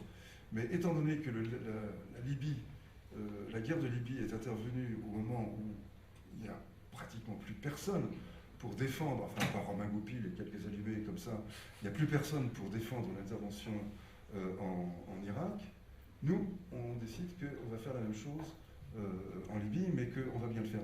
Donc il me semble que la prudence nous invite à ne pas imaginer qu'il n'y aura plus de guerre de ce type-là dans l'avenir, parce qu'on aurait pu considérer qu'elle était définitivement enterrée, disons, à partir de, 2005-2006, c'est-à-dire 2-3 ans après l'intervention elle-même, et au moment où le fiasco total était constaté, et que ce constat faisait une quasi totale unanimité, eh bien la Libye, elle est venue. Donc l'avenir nous réserve peut-être de mauvaises surprises de ce côté-là. C'était ça. MSF a beaucoup réfléchi à la responsabilité de protéger ces dernières années, et on constate qu'on n'en parle plus. La puissance internationale ne convoque plus la R2P depuis au moins la Libye finalement, et que la Libye aura peut-être été le tombeau de la R2P. Alors, il n'y a pas d'intervention des puissances occidentales en Syrie, il n'y a pas eu d'intervention des puissances occidentales en Crimée. Les puissances occidentales ne sont investies en Afghanistan que dans le cadre de la gestion d'un bourbier difficile. Alors, tu évoquais à l'instant la suite, et évidemment on ne peut pas prévoir l'avenir, mais enfin, le fait est qu'aujourd'hui, la guerre humanitaire n'est pas vraiment à la mode. Alors, comment penser cette période particulière aujourd'hui où les rapports de force internationaux semblent, de fait, mettre cette notion de guerre humanitaire dans l'impasse? D'abord, quelques précisions concernant la Syrie. La Syrie est une scène d'intervention internationale multiple. Si on comptait le nombre de nationalités qui sont actuellement en train de combattre en Syrie, ça donnerait le vertige. Et cela de tous les côtés. Donc des ingérences nationales ou paranationales, c'est-à-dire semi-privées, je parle de milices, de groupes armés non étatiques, mais aussi bien entendu de troupes étatiques, tout cela se retrouve en Syrie, y compris tout de même des Occidentaux. Il y en a.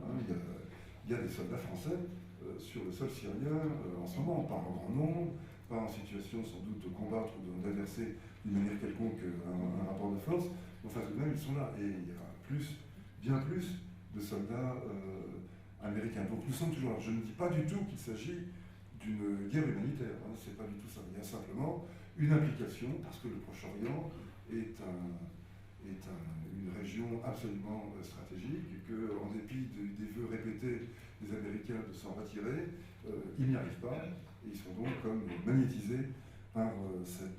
Donc, voyons la Syrie comme le lieu de toutes les interventions, et pas comme un lieu de non-intervention. C'est déjà important. Le résultat, il est désastreux, et là, je pense que le mot si controversé, cette formule si controversée de Mitterrand s'applique tout de même, enfin, mais en tout cas pas dépourvu de sens. Ajouter la guerre à la guerre ne risque pas d'améliorer la situation en Syrie. Et ça nous ramène à un constat fait par plusieurs analystes politiques. Là, on est tout à fait en dehors du périmètre humanitaire, mais tout de même, disons, on retrouve le périmètre humanitaire dans son histoire longue, dans ses relations avec l'impérialisme colonial du 19e et de la première moitié du 20e, à savoir qu'il est devenu impossible aux ex-puissances impériales, en termes de 2 siècles et demi, 3 siècles de domination quasi sans partage sur le monde, quasi parce qu'il y a tout de même de notables exceptions, mais de cette domination, il est devenu évident que ces ex-puissances impériales n'ont plus les moyens d'imposer un ordre politique qui leur convienne en dehors de leur périmètre de souveraineté immédiat. Ça, c'est une réalité avec laquelle il faut composer. Donc, lorsque on entend des appels à rompre la passivité coupable, lorsqu'on accuse l'indifférence, ce qui, à mon avis, est tout à fait à tort, parce que, bon, mais peu importe, à rompre la passivité coupable et à faire quelque chose en Syrie, moi, ce que je remarque, c'est qu'on se garde bien de définir ce que l'on entend par ce quelque chose. Et que lorsque, par exemple, nous, de concert, parce que je te titillais un peu au moment de la Bosnie, mais j'étais dans le même camp, lorsque nous dénoncions l'alibi humanitaire, qui était la forme résumée de ce que tu disais, l'humanitaire, comme subterfuge, comme moyen de ne pas intervenir réellement. Moi, j'avais parlé, par exemple, parce qu'on avait parlé de tempête du désert pour la Bosnie, j'avais fait un article qui s'appelait La tempête des biscuits, pour parler des distributions de biscuits qui tenaient lieu d'intervention en Bosnie. Mais j'ai perdu le fil. Qu'est-ce qu'on peut demander en Syrie? Ah oui, voilà. On savait ce qu'on voulait demander en universitaire. On savait ce qu'on pouvait demander en Syrie, détruire les batteries d'artillerie qui étaient perchées sur les collines autour de Sarajevo, lever l'embargo qui empêchait ceux qui étaient assiégés de se défendre contre les assiégeants. Il y avait 2-3 mesures qui étaient absolument claires, reconnaissance politique de la Bosnie. Bref, il y avait une série de mesures qui n'étaient pas délirantes, qui étaient défendables. Je ne sais pas si elles auraient été suivies d'effets positifs, mais en tout cas, elles étaient argumentables dans le contexte de la Bosnie. Aujourd'hui, qui s'aventurerait à dire ce qu'il faut faire de façon décisive pour que la situation après intervention soit préférable à la situation avant intervention, ce qui est finalement le critère primordial du succès d'une intervention armée, améliorer l'intervention, la situation, plutôt que la détériorer. Personne. Et c'est cette c'est ce sentiment d'impuissance relativement nouveau, tout de même n'exagérons pas sa nouveauté, elle est installée depuis un certain temps, mais elle s'impose avec une force toujours plus grande. Et aujourd'hui, force est de constater que ce sont d'autres, des puissances que l'on met plutôt du côté des voyous, des mauvais, la Russie, l'Iran, la Turquie en particulier, qui sont à la manœuvre, ce sont eux qui prennent des initiatives. Et face à cela, il semblerait que nous ayons non pas les Maliens, mais pas demain qui ait cette portée-là. Voilà ce que on pourra ensuite discuter de ce que les organisations militaires peuvent éventuellement exprimer face à cette situation-là, mais là je répondais sur le plan, disons, géopolitique par rapport à cette situation particulière. Oui, une objection de là. La première objection, c'est impuissance, désormais, en tout cas, des puissances occidentales à faire quelque chose. La Syrie est déjà l'échec libyen comme étant le dernier ersatz de la guerre néoconservatrice, et la Syrie comme, une fois cet ersatz effondré, comme l'impossibilité d'intervenir. Et donc, par conséquent, vu les circonstances, le meilleur des mondes possibles, c'est celui de l'attitude actuelle des gouvernements occidentaux en Syrie. Alors, là, d'abord, j'ai une objection sur l'impuissance. Je pense que la Libye, c'est plutôt la rencontre plutôt qu'un simple hockey français ou appropriation franco-qatari du néoconservatisme américain, c'est plutôt un bricolage de plusieurs choses. Il me semble, il y a l'histoire des printemps arabes. Il y a le fait que la France en particulier ne s'est pas particulièrement distinguée en Tunisie au début. Il y a l'idée que les printemps arabes sont, au moment où la crise commence en Libye, quelque chose que l'opinion publique, d'une manière générale, se dit que c'est un truc qu'il faut soutenir. Alors, soutenir en Égypte, on tremble un peu. En Tunisie, ça s'est pas trop mal passé. Donc, sans l'aide de la France, bien évidemment, mais enfin, Ben Ali est tombé. Donc, il y a cette idée un petit peu de rattrapage possible, d'une part. Mais d'autre part, et la Libye, c'est jouable parce qu'effectivement, Kadhafi est quelqu'un qui n'a pas beaucoup d'alliés à l'époque. Oui, sauf que ça, c'est à l'époque. Avant ça, quand même, Kadhafi a longtemps été un pestiféré dans les années 70, 80, etc. Mais les dernières années,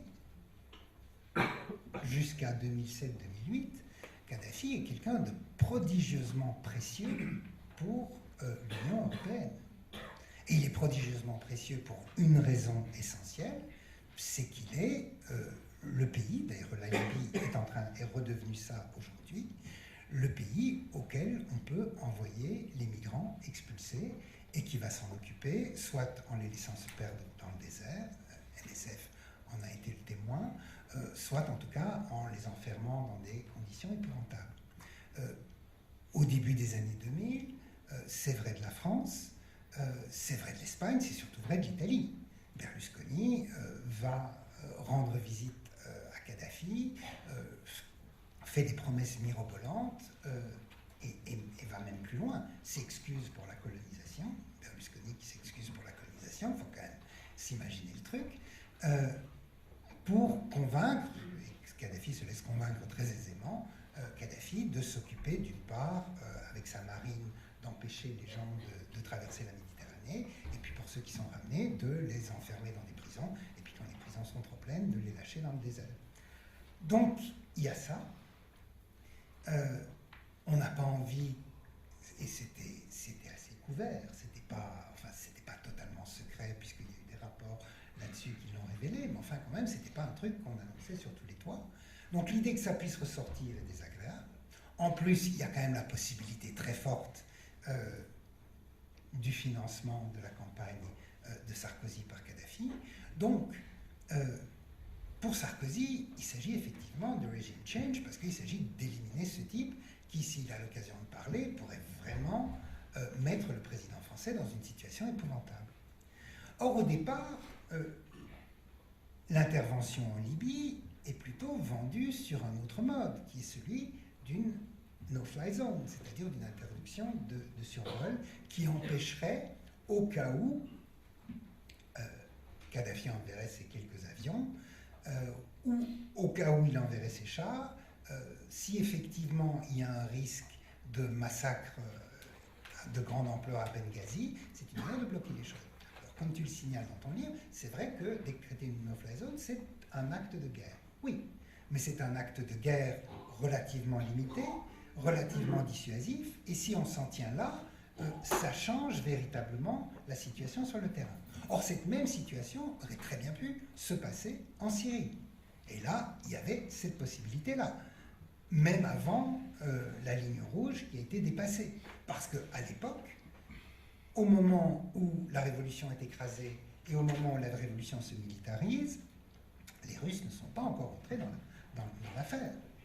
Ce qui veut dire que, et à ce moment-là, le régime Assad est quand même largement aux abois. Donc, décréter une no-fly zone à ce moment-là, sans doute au niveau du droit de la guerre, c'est un acte de guerre, mais enfin c'est un acte de guerre minimal et qui pouvait véritablement aider le régime à tomber, non pas à tomber par une intervention massive occidentale, mais à tomber en donnant une chance à cette révolution de réussir. Donc là, il me semble qu'il y a des possibilités objectives pour les pays occidentaux, s'ils étaient autre chose que ce qu'ils sont, d'intervenir de manière effectivement proportionnelle. Alors, je ne sais pas si c'est de la guerre juste ou pas, parce que je ne crois pas plus à la guerre juste que toi, mais, et c'est ma deuxième petite remarque très brièvement, la question est de savoir de quel point de vue on se place, qui on est et en tant que quoi on s'implique dans un conflit lointain. On peut dire en tant qu'humanitaire qu'on s'implique au nom précisément de l'optimisation de son propre travail d'humanitaire. On peut dire, si on est un défenseur des droits de l'homme, qu'on s'implique au nom de la minimisation des violations de droits de l'homme dans une situation. On se donne ça comme objectif et on pense, vu que c'est ça mon objectif, qu'est-ce que je peux faire et qu'est-ce que je pourrais demander qu'on fasse qui minimiserait ça. Si on est un BHL, on se demande qu'est-ce qu'on peut faire qui peut redorer le blason de l'Occident comme étant l'exportateur des droits de l'homme et de la démocratie.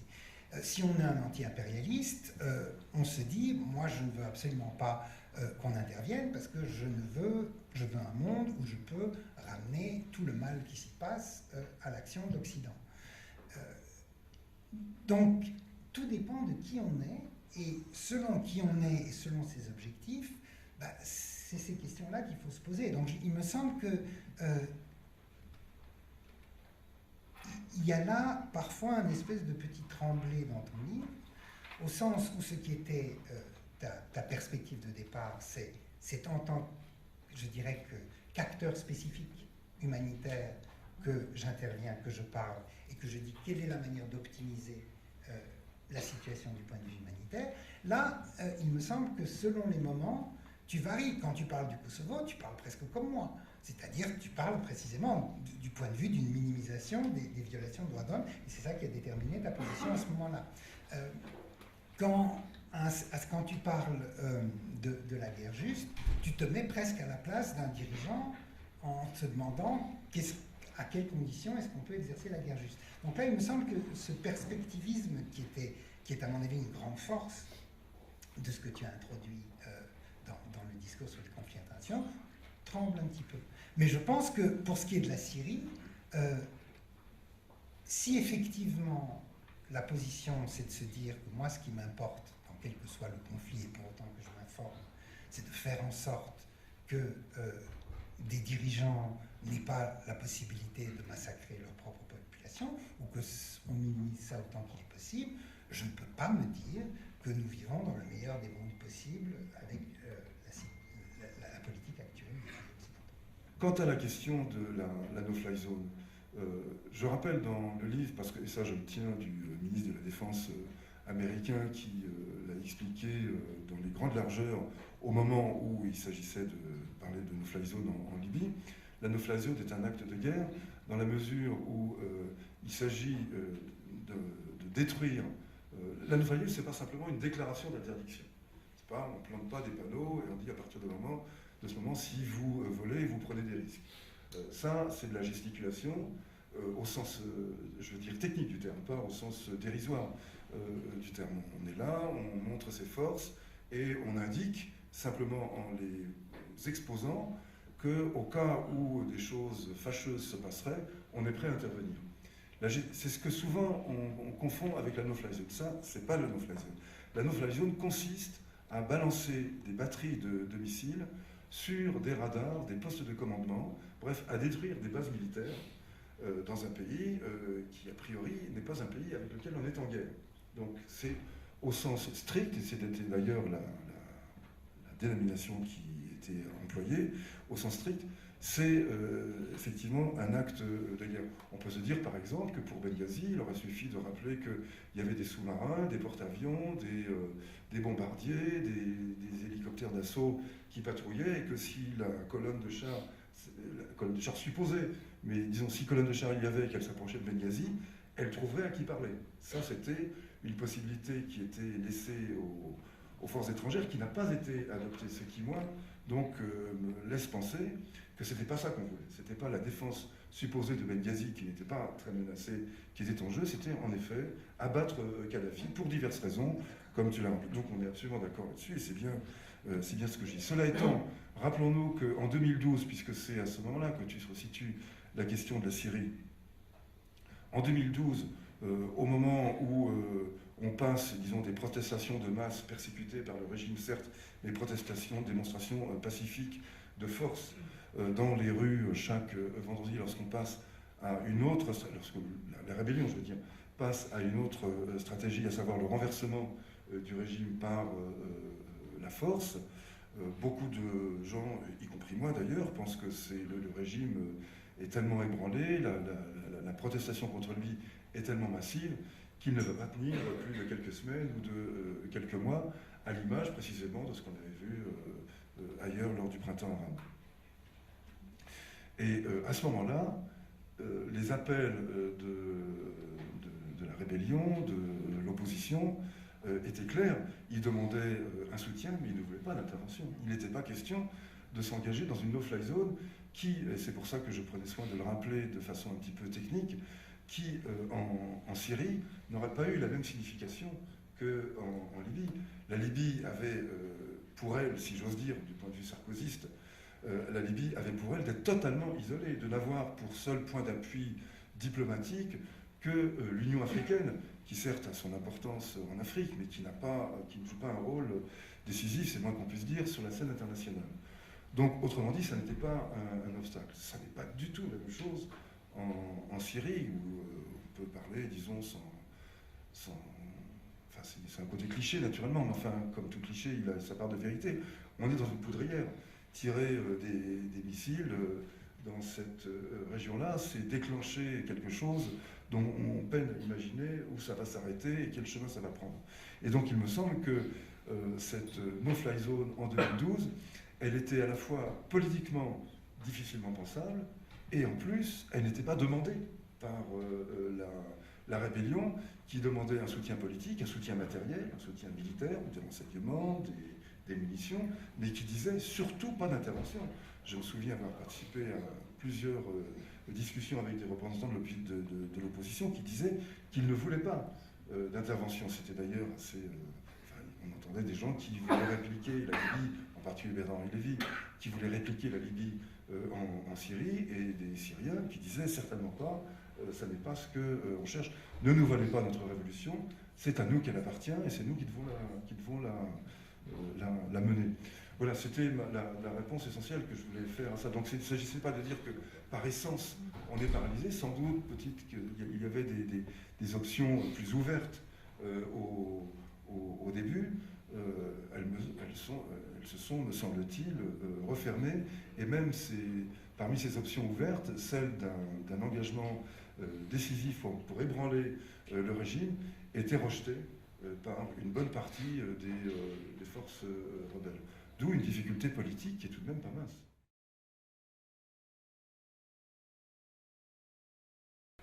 Je voulais rebondir sur la notion de guerre juste. Il me semblait qu'il a été dit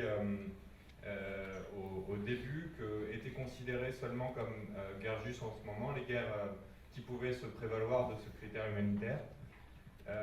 Est-ce qu'on ne peut pas aussi penser qu'il y a un autre type de guerre qui est accepté assez largement dans l'opinion publique comme qui est accepté favorablement assez largement et qui serait les guerres qui sont menées en ce moment contre le fondamentalisme musulman. Je pense notamment à l'offensive française au Mali et à l'offensive de l'armée irakienne contre le Mali l'année dernière, où il y avait des troupes américaines et françaises au sol. Et ma question là-dessus, c'est comment est-ce qu'on peut penser ces guerres-là? Est-ce qu'on peut toujours les penser en termes de guerre humanitaire, sachant que le critère humanitaire ne me semble pas le principal critère qui est mis en avant dans ces guerres, mais qu'il y a bien présence d'humanitaire sur le terrain, à la fois au Mali et en Irak.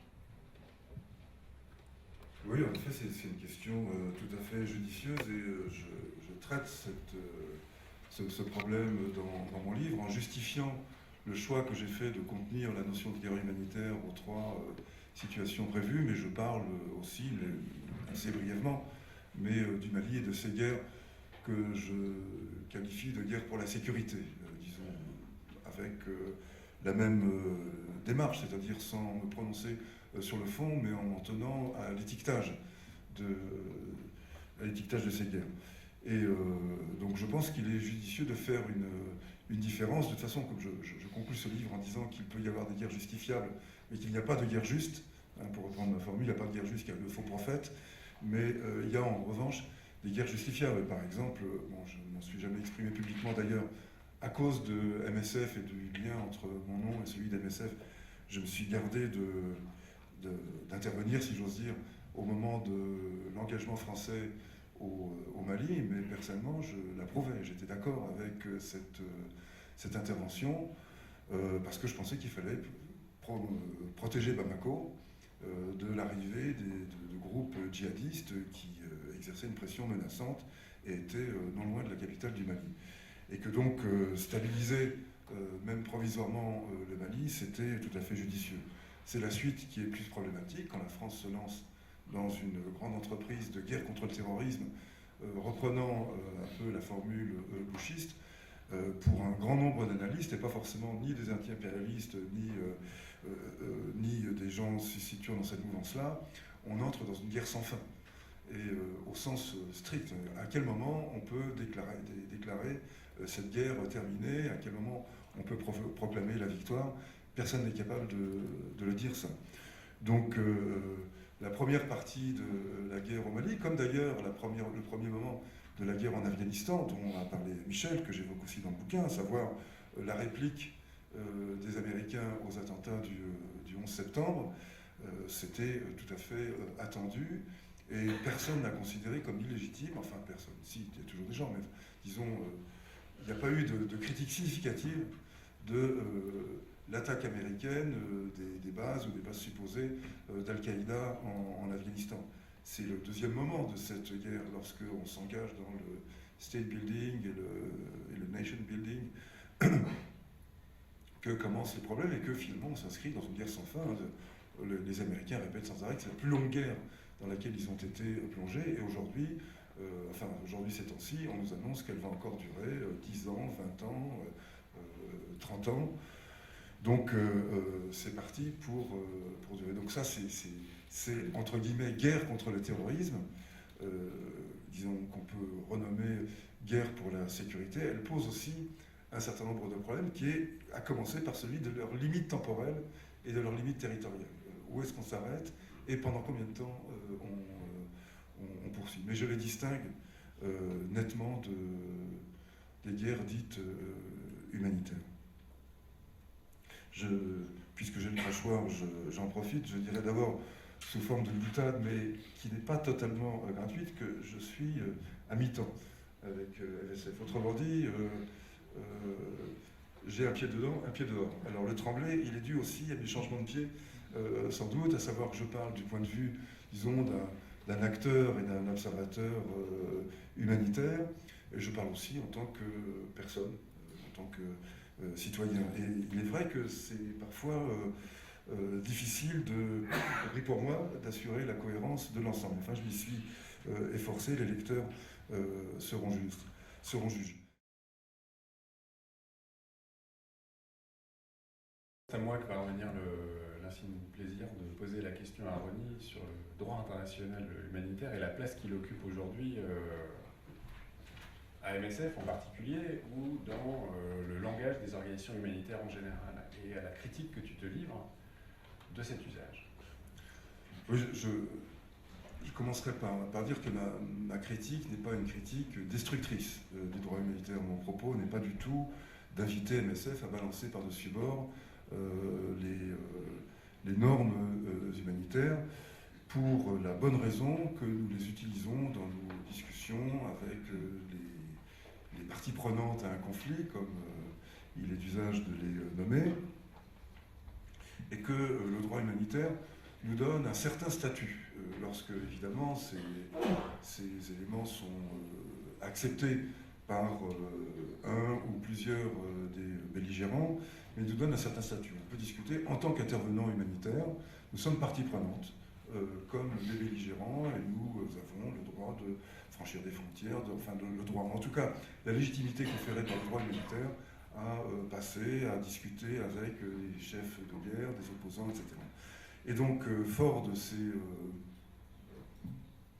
ce statut, il nous est un peu plus facile de nous installer. Je ne reviens pas sur le fait que c'est un statut qui est reconnu parce que la présence d'organisations humanitaires représente un intérêt pour les belligérants, et sur le fait donc, comme ça a été très bien exposé dans Agir à tout prix, que c'est d'abord l'intérêt qu'on représente pour les parties prenantes au conflit qui est notre sécurité et le garant de notre présence, plus que des normes qui sont toujours abstraites. Reste que ces normes nous fournissent une sorte de cadre légitime et légal qui n'est pas négligeable. Disons, ça nous renforce plutôt que ça nous affaiblit. Donc il n'y a pas de raison de se priver de cela. Là où le problème commence, c'est lorsqu'on s'engage dans une campagne de promotion tous azimuts de droit humanitaire, qu'on commence à discuter avec des états-majors, comme par exemple des groupes de MSF l'ont fait, se rendant en Floride pour discuter avec les Américains, l'état-major américain à la suite de Kunduz, ou lorsque notre représentation internationale se rend à une réunion de l'OTAN en Allemagne ou ailleurs, et lorsqu'on se lance dans une campagne sur le thème Not a Target, ou bien, oui, Not a Target, dans une espèce de compagnonnage avec le CICR. Ça, pour moi, c'est tout à fait problématique. Non pas parce que dire qu'il ne faut pas tirer sur une ambulance est simplement inconsistant, sans aucun intérêt, ce qui est déjà en soi, parce que si c'est pour dire des choses sans intérêt, il vaut mieux parler d'autre chose. En général, ajouter l'insignifiance à l'insignifiance, pour moi, c'est déjà une façon de s'intoxiquer avec des mots creux, et c'est toujours dangereux. Mais disons, ça ne mange pas vraiment de pain. Mais ce que l'on, outre les dépenses tout à fait inutiles, le côté ridicule d'aller discuter avec un général pour lui dire que c'est pas bien de tirer sur une ambulance, comme s'il n'était pas au courant. Donc, outre ce côté ridicule, et j'ai horreur de voir l'organisation qui m'est quand même chère se ridiculiser, ça me fait à chaque fois de la peine. Donc c'est déjà pour moi une espèce de ressort affectif pour tirer là-dessus. Mais en plus, il y a quelque chose en plus, qui est le fait qu'on ne s'aperçoit pas, en promouvant le droit humanitaire, qu'on promeut le thème de la guerre propre. La guerre qui serait finalement agréable, plaisante, si elle était contenue dans les limites du droit humanitaire. Et c'est la raison pour laquelle je prends la peine de replonger dans l'histoire du droit humanitaire, de rappeler que ce ne sont pas des philanthropes exaltés qui ont imposé au monde ébahi de nouvelles normes visant à protéger les civils, mais que ce sont des généraux et des ministres plénipotentiaires qui ont négocié entre eux cette façon de conduire la guerre. Donc c'est d'abord la logique des guerres et des affrontements armés qui est au fondement du droit humanitaire, lequel prend place aussi dans un contexte donné. J'en donnerai deux éléments. L'un, c'est le contexte colonial, impérial, dont j'ai parlé brièvement. Et le deuxième président de la Croix-Rouge. Le premier président était d'ailleurs un général. C'était le héros, c'était le général Dufour, héros du Sonderbund, de la guerre légendaire, légendaire pas au sens où c'est une fausse, mais c'est la guerre qui a structuré la Suisse moderne. Donc il n'est pas indifférent de se rappeler que c'était un général qui a été le premier président du CICR. Le deuxième président était un juriste, Gustave Moynier. Il a été président pendant 36 ans, donc il a marqué de son empreinte cette institution. Et Gustave Moynier considérait que le droit humanitaire s'appliquait naturellement au conflit entre les nations civilisées et que les peuplades barbares ne relevaient pas de cette catégorie-là. Donc les guerres coloniales étaient laissées à leur libre cours. Et bon. Donc je n'insiste pas, c'est juste pour contextualiser, il ne s'agit pas non plus de dresser une sorte de procès a posteriori bien facile sur les méfaits de la colonisation ou les discours odieux qu'on pouvait entendre là. Simplement de se rappeler que le droit humanitaire était un droit des pouvoirs et non pas un droit des victimes, si j'ose dire. Ce qu'on a toujours tendance à oublier. Et les pacifistes de la fin du 19e ne s'y sont pas trompés en critiquant la première convention de Genève et la promotion de celle-ci, plus les conventions qui étaient signées pour interdire certaines armes, les balles explosives qui étaient interdites pour les guerres entre nations, mais qui étaient autorisées pour la chasse aux grands fauves et les guerres coloniales. Là encore, on retrouve, et là c'était plus Gustave Moynier, c'était une autre convention signée un petit peu plus tard. Donc le droit humanitaire, c'est le droit qui consiste à dire telle cible est légitime et telle cible ne l'est pas.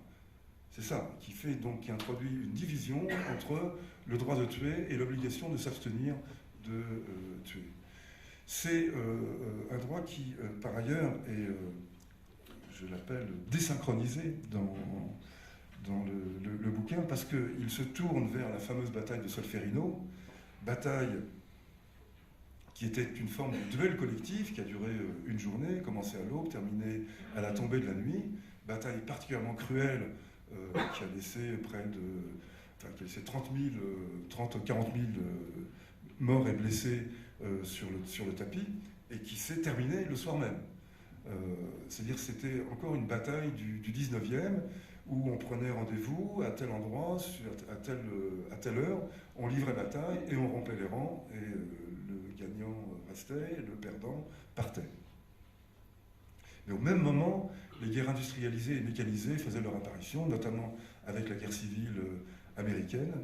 Et la première convention était en quelque sorte, l'esprit de la première convention était en quelque sorte doublé par les événements, non pas parce qu'elle était en retard, enfin parce qu'elle était déjà en retard au moment où elle était en train d'être signée.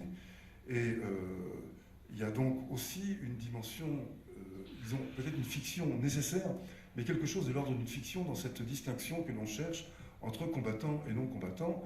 On l'a vu pendant tout le siècle, donc c'est pas seulement aujourd'hui avec la guerre contre les djihadistes, des milices, des acteurs non étatiques, mais tout au long du siècle et demi qui s'est déroulé depuis la signature de cette première convention et au fil des conventions suivantes, la distinction entre civils et combattants était très, très lourde. Et puis, je termine là-dessus, et c'est peut-être mon argument le plus affectif et le plus, mais pas le moins important. Il y a une référence constante à la guerre de 14, enfin une référence récurrente, pardon, constante c'est trop dire, mais récurrente à la guerre de 14 comme modèle de la guerre, si j'ose dire, humanitaire. Non pas au sens guerre de sauvetage, mais de la guerre qui s'inscrit dans le cadre de l'humanitaire. Et ce sont les chiffres là qui viennent étayer cette position, chiffres qui nous disent que 90% des victimes de la Première Guerre mondiale étaient des soldats combattants, donc des hommes en uniforme, et 10% étaient des civils, alors qu'aujourd'hui les proportions seraient inverses, que ce sont 90% de civils et 10% de combattants.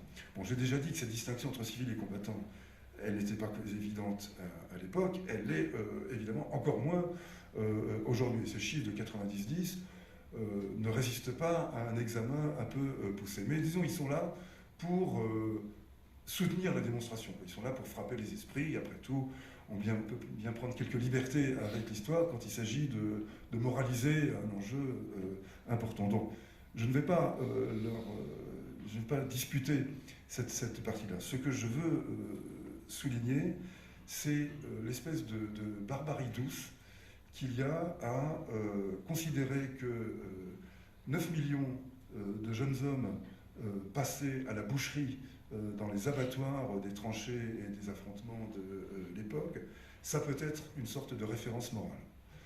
Ça, il y a quelque chose d'absolument ignoble. Donc, la Première Guerre mondiale, c'est 50 millions de jeunes hommes mis en uniforme, sous l'uniforme, donc finalement transformés en autant de cibles légitimes, et 9 millions qui n'en sont pas revenus, plus 5 à 6 millions de mutilés et autres qui n'entrent pas dans ce décompte, plus 1 million de civils, tout de même, de civils. Eh bien, je vois dans cette invocation récurrente de la guerre de 14 comme la guerre que les humanitaires préfèrent, pour paraphraser Brassens, je vois une espèce de déréalisation. Je ne dis pas que les gens qui parlent de ça sont indifférents à la mort de tous, je ne porte pas de jugement moral là-dessus. Mais de fait, ils tentent ils présentent la plus grande, la boucherie inaugurale du XXe siècle comme une sorte de référence décente, légitime, à quoi il faudrait se raccrocher pour mieux condamner les barbaries d'aujourd'hui. Ce qui, et je termine vraiment là-dessus, est aussi une façon de désigner les guerres d'hier. Donc, Première Guerre mondiale, 10 millions de morts, Deuxième Guerre mondiale, 50 millions de morts. Entre-temps, il y a eu les guerres civiles, des génocides, des massacres coloniaux, etc. Eh bien, donc ce sont des sociétés entières qui sont mobilisées et qui sont envoyées à la boucherie. L'humanitaire réhabilite la notion de chair à canon en disant tant qu'elle est en uniforme, elle reste de la chair à canon comestible. Il y a absolument, il n'y a pas de problème de fond là-dessus.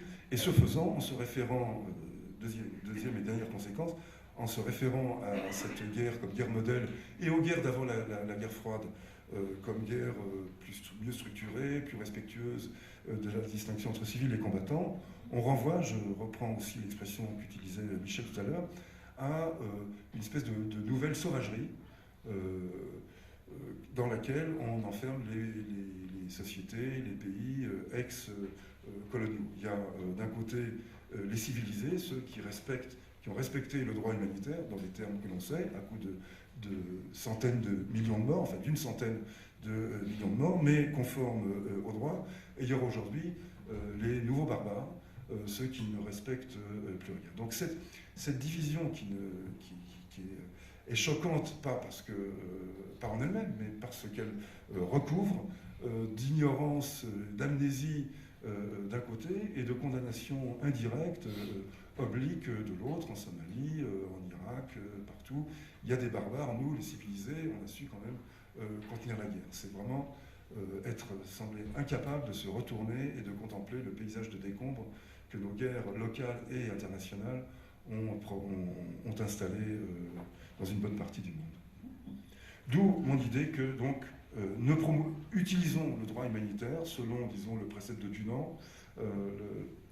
Il y a des oasis d'humanité, et une humanité bien précaire, qu'on peut recréer à force de volonté, d'efforts, parfois de prise de risque, de discussion aussi, de négociation. Mais n'imaginons pas que nous modifions de manière quelconque le profil de la guerre et que si les guerres étaient plus conformes au droit humanitaire, leur sens, leur consistance en serait modifiée de façon significative. Et c'est cette illusion-là, illusion que les pouvoirs veulent qu'ils soient ou non engagés dans la guerre, mais disons que les pouvoirs veulent entretenir, parce que c'est à l'origine même du droit humanitaire. C'est cette illusion-là que nous contribuons à répandre, et je ne vois vraiment pas pourquoi on utiliserait de l'argent, de l'énergie, du temps, des ressources précieuses et de plus en plus rares à faire ce genre de bêtises.